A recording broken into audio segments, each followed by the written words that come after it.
नेहमीप्रमाणे आज पण गेलो होतो मॉर्निंग वॉकसाठी. थोडा उशीर झाला म्हणून असा काही उजेड होता. घरी आल्यावर हे एक मोबाईल तिघांनाही रडवत होता, कारण की तिघांनाही तो मोबाईल पाहिजे होता.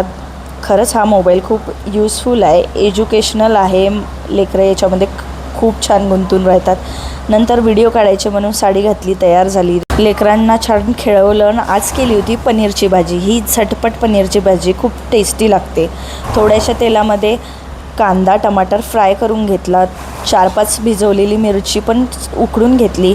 नंतर अद्रक लसूण मिरची आणि जिरं हे पेस्ट काढून घेतली. पनीरचे तुकडे केले आणि बाकी सगळ्या पेस्ट तयार करून घेतला.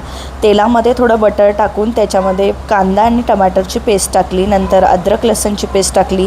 बेसिक मसाले टाकले, हळद मीठ तिखट आणि धनियापूड. त्याच्यानंतर पनीरचा मसाला हा दुधामध्ये मिक्स करून घेतला होता, ते टाकून घेतला आणि पनीरचे तुकडे टाकले. त्यानंतर थोडंसं दूध टाकून पाणी टाकून आवश्यकतेनुसार पनीर क्रश करून साय टाकली आणि अशा झटपट अशी पनीरची भाजी तयार आहे. आज काही असं महूळ तयार झालं होतं या माशांचं. नंतर पाऊस आला आणि असा गेला आजचा आमचा दिवस. भेटूया नेक्स्ट व्लॉगमध्ये. तोपर्यंत बाय.